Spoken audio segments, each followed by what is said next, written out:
झारखंड में खनिज संपदा प्रचुर मात्रा में है, लेकिन अन्य राज्यों की अपेक्षा यहाँ विकास कम हुआ है। राज्य का विकास नहीं होना लीडरशिप की कमी को दर्शाता है।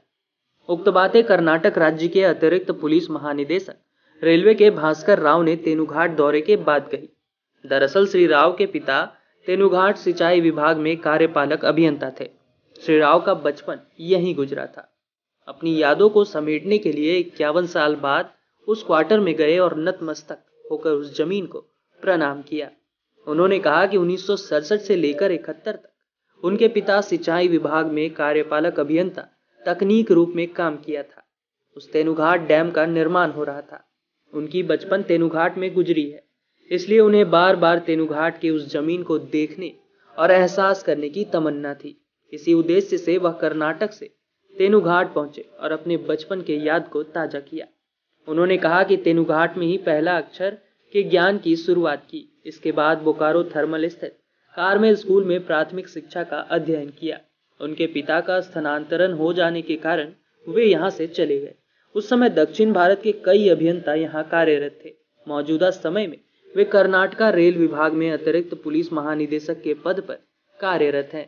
उन्होंने कहा कि मौजूदा समय में तेनुघाट का स्वरूप बदल गया है। उस समय काफी जंगल हुआ करता था। कोई भी व्यक्ति यहाँ रहना नहीं चाहता था।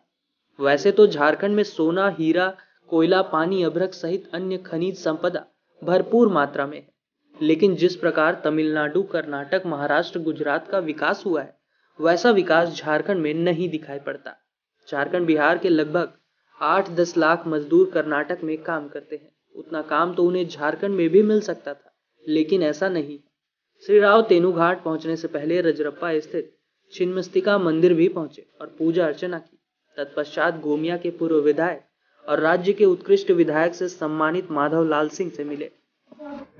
मैं 1970 के बाद में अब तेनुघाट आ रहा हूँ, मतलब 51 साल के बाद में, मतलब आधा शतमान के बाद में तेनुघाट आने का मौका मिल रहा है। मेरे पिताजी यहाँ 1967 से लेकर 1972 तक 5 साल तेनुघाट में रहे। इसके पहले भैंसालोटन में थे, वाल्मीकि नगर में। इसके पहले बीरपुर में उनकी नौकरी हो चुकी, जो नौकरी की थे।